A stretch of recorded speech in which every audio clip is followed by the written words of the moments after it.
Air pollution is one of the biggest environmental challenges facing modern cities.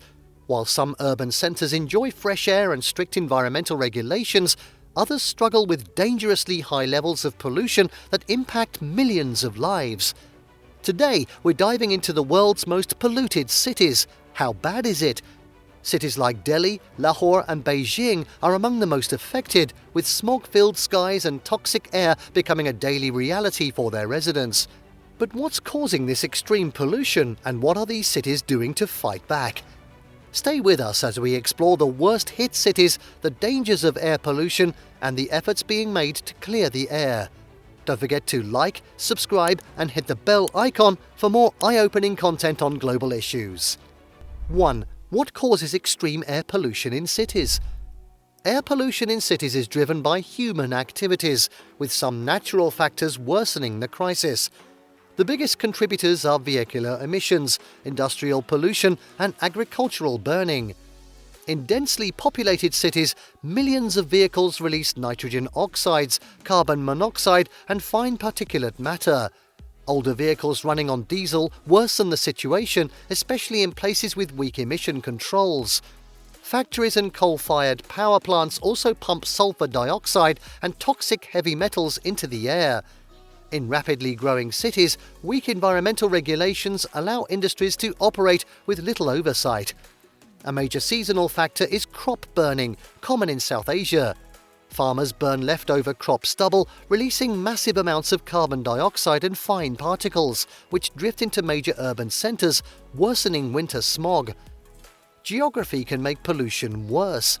Temperature inversions trap pollutants close to the ground, creating toxic air. Cities surrounded by mountains like Lahore and Mexico City struggle to disperse pollution naturally. Finally, rapid urbanization adds to the crisis. As cities expand, green spaces disappear, replaced by buildings, roads and industries, leading to higher emissions and fewer natural air purifiers. One of the worst affected cities is Delhi, India, where millions wake up to hazardous smog almost every winter. 2. Delhi, India, the smog capital of the world. Delhi frequently tops the list of the world's most polluted cities, with air so toxic that schools and offices are forced to close for days. The causes are a dangerous mix of vehicle emissions, industrial pollution, and seasonal crop burning. The city has over 11 million vehicles, producing high levels of PM 2.5, NO2, and CO. Diesel trucks and two-wheelers, which dominate the roads, make pollution worse. In winter, smoke from crop burning in Punjab and Haryana combines with city pollution, creating an impenetrable smog. Construction dust is another issue. Delhi's rapid urbanization means constant roadwork, demolition and new buildings, releasing fine particles into the air. Temperature inversions during winter trap these pollutants, making the air quality even worse. Health consequences are severe. Respiratory diseases, heart problems and reduced lung function are common. Even children are affected, with studies showing long-term damage to lung development. The government has taken action, implementing odd-even traffic rules, firecracker bans and installing smog towers to clean the air. But despite these efforts, pollution remains a massive public health crisis, requiring stronger enforcement and cleaner energy solutions. Delhi isn't alone. Another city, Lahore, Pakistan, faces a similarly dire air pollution problem. 3. Lahore, Pakistan, a city struggling for clean air. Lahore, one of Pakistan's largest and most vibrant cities, has been battling dangerous levels of air pollution, especially in recent years. The city frequently ranks among the top 5 most polluted cities in the world, with its air quality deteriorating every winter. But why is Lahore struggling, and what's being done to fix it? One of the biggest causes of pollution in Lahore is vehicular emissions. With millions of cars, rickshaws and motorcycles running on outdated fuel, toxic pollutants like PM 2.5 and nitrogen oxides fill the air. Lahore's public transport system is limited, forcing more people to rely on private vehicles, worsening congestion and pollution. Another major factor is industrial emissions. Factories in and around the city, especially brick kilns, release massive amounts of black carbon and sulfur dioxide. contributing to the thick smog that settles over Lahore every winter. Many of these industries operate with little environmental regulation, making them a key source of pollution. During colder months, crop burning in Punjab province adds to the crisis. Farmers burn fields after harvest season, releasing huge amounts of fine particles that travel into Lahore, mixing with local pollution. This, combined with temperature inversions, traps toxic air in the city for weeks.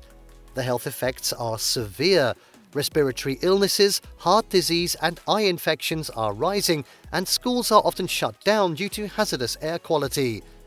The government has introduced measures like shutting down brick kilns in winter, restricting traffic on smoggy days, and promoting electric transport, but enforcement remains weak. Lahore's pollution crisis continues to grow, making urgent action necessary. Another city that has faced extreme pollution but managed to improve is Beijing, China. 4. Beijing, China. From pollution disaster to a cleaner future? Beijing was once one of the most polluted cities in the world, known for its thick, grey smog that made headlines globally. In the early 2000s, pollution levels were so severe that visibility was often reduced to just a few hundred meters.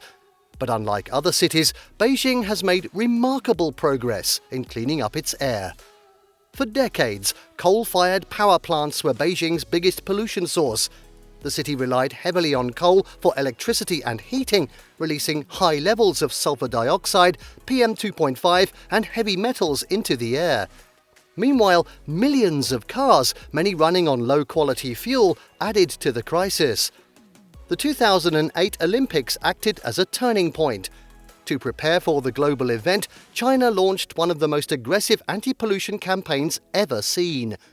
The government shut down factories, relocated polluting industries, and heavily restricted vehicle use. These short-term measures led to immediate improvements, proving that pollution in Beijing was not an unsolvable problem. After the Olympics, China implemented long-term policies. The government banned new coal plants near major cities, promoted natural gas and renewable energy, and imposed strict vehicle emission standards.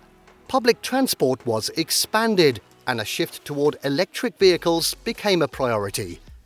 The results have been dramatic. In just a decade, Beijing's PM2.5 levels dropped by nearly 40%, and air quality improved significantly. While pollution is still a concern, the city has become a model for how rapid, government-driven action can reduce smog. Can other polluted cities follow Beijing's example? That's the challenge facing cities like Delhi and Lahore, where pollution continues to worsen. But are these cities and others doing enough to solve the crisis? 5. Can the world's most polluted cities be saved? The battle against air pollution is far from over. Cities like Delhi, Lahore, and Beijing are not alone. Many other urban centres, including Jakarta, Mexico City, and Dhaka, face dangerously high pollution levels. While some cities have made progress, many continue to struggle. The key question is, can these cities be saved, and what solutions actually work? One of the most effective ways to fight air pollution is reducing dependency on fossil fuels. Many polluted cities still rely on coal-fired power plants, old diesel vehicles, and industrial emissions, all of which release massive amounts of PM2.5, nitrogen oxides, and sulfur dioxide. Transitioning to clean energy sources like solar, wind, and natural gas is essential to cutting pollution at its root. Another critical step is better urban planning and public transport. Cities with high pollution often have poor infrastructure, forcing people to rely on private cars and motorcycles. Expanding metro systems, electric buses, and bike lanes can reduce vehicle emissions significantly. Beijing's success shows that government-enforced vehicle restrictions and emission controls can work if properly implemented. Stricter environmental regulations are also crucial. Many industries in polluted cities operate with little oversight, releasing toxic fumes unchecked. Governments must enforce higher emission standards, invest in monitoring technology, and shut down industries that refuse to comply. In China, thousands of polluting factories were relocated or closed, leading to noticeable improvements. Individual actions can also help. Planting more urban trees and green spaces improves air quality, while better waste management can prevent burning of garbage, a major contributor to smog in developing nations. Educating the public about air pollution risks encourages people to push for policy changes. The road to cleaner air is long, but change is possible. Some cities have already shown that strong policies, investment in clean technology, and public awareness can make a difference. The real question is, will other cities follow their lead before it's too late? Air pollution is not just an environmental issue, it's a health crisis affecting millions of people worldwide. Cities like Beijing have proven that change is possible, but others still face a long battle. Will cities like Delhi and Lahore be able to reverse their pollution crisis, or will air quality continue to decline? What do you think is the best solution to reduce pollution in cities? Let us know in the comments below. If you found this video insightful, don't forget to like, subscribe, and hit the bell icon so you never miss out on more in-depth content about global issues. See you in the next video.